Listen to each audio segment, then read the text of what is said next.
Bassirou Gueye. Bassirou Gueye. Procureur. C'est Abdoulaye Diagne et le maire. Ils sont faits hier au point de presse. donc bu fekkee dafa nekk fii tey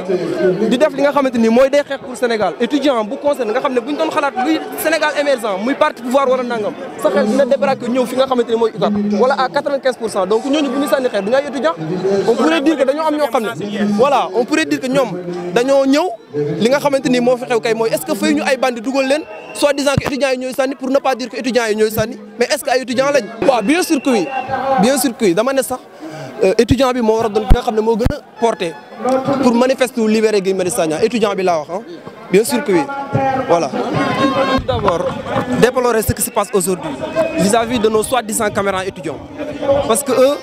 ils ont jeté des pierres sur des gens qui manifestaient pour la libération de Guy Marius Sagna. Bon, je suis pas dit que il y a comment dire ce sont des étudiants.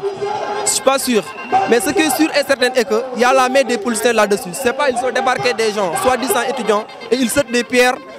pour notre manifestation. Alors, ce que se déplore sur ça, c'est quoi? Si nous réclamons être étudiants, et un étudiant c'est qui? Comme adresse, c'est le futur dirigeant de ce pays, quoi qu'on puisse dire. Parce que si on pense que le Sénégal peut émerger, on va passer sur les étudiants. Maintenant, à 95%, on passe sur des gens qui jettent des pierres pour la libération de quelqu'un qui luttait pour le Sénégal. Ça, je ne peux pas dire que ce sont des étudiants. C'est autre chose que des étudiants. Ouais, je dis oui, et bien sûr que oui. Et je confirme aussi que l'étudiant est bien porté pour masser, comme adresse pour la libération de Guy Marius Sagna. Quoi qu'on puisse dire est que,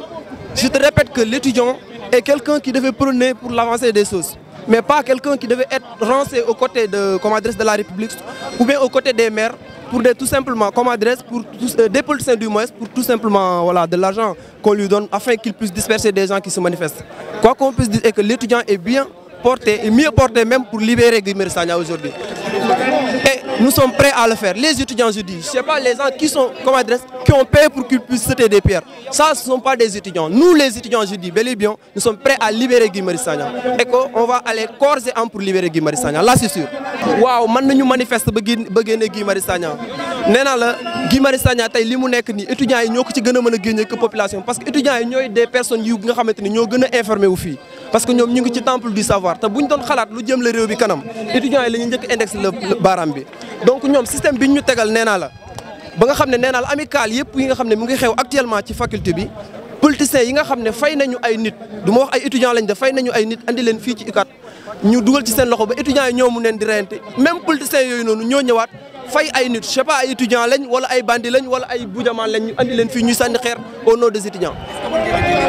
li leer ba leer mooy étudiants yi bu ñu mobilisé woo génn mënuñoo génne Guy Marius Sagna te fa lay gën a gaawee sax que la population kon ñoom nañu génn bañ a rancé wu ci gannaaw gaa yooyu noonu te xam ne Guy Marius Sagna li mu xeex ñun la concerné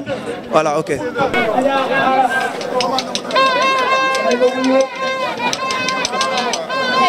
waaye gis nañ ni meew mi yokku na gis nañ ni diwlin ji yokku na gis nañ ni ceeb bi yokku na ca noonu la transport bi di yokk kon lii xeexu askan wi la xeexu askan wi nga xamante ni dafa ndóol askan wi nga xamante ni lu ñu yëg teg ko askan wi nga xamante ni sàcc nañu alalam ndax xam ni lii xeexam la nañu génn ñu jàppale ñoo lànk ñu soutenir combat ñoo lànk su ko defee bu ñu ko defee président Macky Sall dina dellu gannaaw ci lii nga xamante ni ci la nekk waaye bu loolu weesoot dañoo ñëw ngir soutenir sama xarit soutenir sama doomu ndey di sama wëlëre Guy Marius Sagna Fallou ak mi nga xamante ne mi ngi ci kaso bi ca xam ni ñoom lii ñu dogal am ñu bàyyi ñoom ñi bàyyi ko ci kaso bi loolu du dëgg du yoon ndax Guy Marius Sagna ñun ak ñoom ñoo bokkoon organiser manifestation bi nga xamante ne amoon na le 29 novembre kon leen rek moo mën a am ñun ñi ànd des ci kaso bi wala ñun ñi ànd génn waaye mënuñoo dugal ñii génn ñii loolu je dis que ni c'est cynique ca loolu mën na diviser pays bi loolu du dëgg du yoon ca fan yii di nekk gis nañ ay guutuut ñoo xamante ne bu ñu xëyee suba ba ngoon médd la ñuy dundee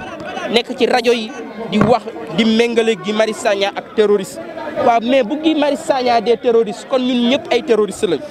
bi Guy Marius Sagna des terroristes mais ñoom lan lañu xanaa ñoom de bu boobaa cour pénal international lañ leen war a yóbbu ndax ñoom crime contre l'humanité lañ def Guy Marius Sagna bu dee terroriste man de am naa mbégte nekk ci wetu terroriste bu mel ni Guy Marius Sagna terroriste boo xamante ni ñi muy jàppale mooy ñun ndóol terroriste boo xamante ni moom day xeexal askanam terroriste boo xam moom yan combat la fi mëne mooy bi nga xamante ni waa PCC yi soxla nañ mu nekk ci seen wet travailleurs yooyu xeex ak ñoom terroriste bu mel ni Guy Marius Sagna ñan la doon xeexal bi waa Tivaouane Peulh waa Taïba Ndiaye ak waa Guédiawaye bi ñu jëlee seen suuf ñu nangu ko mu taxaw ci seen wet xeexal leen kon de man bëgg na maa mel ni terroriste bu mel ni Guy Marius Sagna bu Guy Marius Sagna des terroriste mooy kan terroriste boo xamante ni bi commerçant yi jotee ak Auchan Guy Marius Sagna génn na xeex ak xeexal askan wi kooku lañ bëgg a def terroriste dama ni bu Guy les vrais terroristes mooy ñi ñuy gouverner ñi jël seen police jël doole di dal ci askan wi les vrais terroristes mooy ñi jël Guy Marius Sagna ñi jaay ko doole dugal ko ci kaso ñooñu ñooy les vrais terroristes les vrais terroristes mooy ñi jël 42 000 étudiants ñu jël leen gas UVS ba mu xóot ñu suul leen ca biir ca dem di tabax lu stade 150 milliards fële ca Diamniadio ñooñu ñooy les vrais terroristes mooy ñi nga xamante ne dàq nañ 1050 travailleurs à la Sonacos te dara waralu ko dul campagne arachidière bu bon ñooñu ñooy les vrais terroristes mooy ñi rey Bassirou Faye les vrais terroristes mooy ñi rey Fallou Sène les vrais terroristes mooy ñi nga xamante ne dañuy mbugal seen askan ñoom ñooy les vrais terroristes. Guy Marius Sagna est un patriote et nous sommes fiers de le défendre et nous continuerons de le défendre. réewam bëgg askanam bëgg continent am ki nga xam ne mën na fay courant mën na fay ndox ñu jàpp ni ko ràpp ci kaso bi comme ni ñëwoon ràpp ci kaso bi sama doomu ndey sama xarit nekkoon sama camarade Omar Blondin Diop ba rey ko fii à Gorée noonu lañ ko ne ràpp fii dans la prison ma ni loolu jaaduwul lan la def kenn du ma ni saaga na kenn du ma ni dóor na kenn du ma ni xas na kenn du ma ni sàcc na kut kenn du ma ni sàcc na poste kenn du ma ni sàcc na 94 milliards kenn dox yooyu yëpp lañ koy wax bëgg réewam bëgg askanam dama ragal nag nañu defoon Omar Blondin Diop Gorée ñu def ko lu tax ma taxaw ñu bu am léeg-léeg nag mooy courant bi yéen ñi fi nekk mën ngeen ko fay Guy Marius Sagna mën na fay courant professeur Babacar Diop mën na fay courant yow mën nga fay courant yow mën nga fay courant ñi fi nekk ñun la ñuy xeexal ñun ñi nga xam ne mënuñu kon nag jekk na rafet yi ñëw ànd ak ñoom te tant que ñoo ngi koy mën même suñuy raam dina ñëw ànd ak ñoom 71 ans juróom-ñaar fukki at ak benn. On va dire que beaucoup d'opposants ont déserté ce terrain-là. Moi, parler pour les populations. Il faut être cohérent. Aujourd'hui, ce qu'on entend défendre les populations par rapport au mal qu'ils vivent, par rapport aux difficultés qu'ils vivent, c'est ce qu'on appelle activistes. Moi, j'aime pas ce terme, mais c'est ce qu'on appelle activistes. C'est eux qui sont sur les réseaux sociaux, c'est eux qui organisent les marches, c'est eux qui font des actions, des t-shirts qui sensibilisent. Alors que l'opposition aussi devait être sur ce terrain-là. Tout ce qu'on organise comme ça ne nécessite pas beaucoup d'argent. C'est des cotisations, c'est-à-dire tous les mouvements qui sont dans cette plateforme-là cotisent. Chacun apporte leur participation. Il y a certains mouvements aussi, comme l'Organisation des droits de l'homme, comme Amnesty et autres, qui apportent aussi leur participation. Il y a des partis politiques qui délibérément viennent aussi dire voici ma participation, acheter de l'eau. Mais ça ne nécessite pas, c'est juste la sono, les bâches, les t-shirts. Ça ne nécessite pas de financement.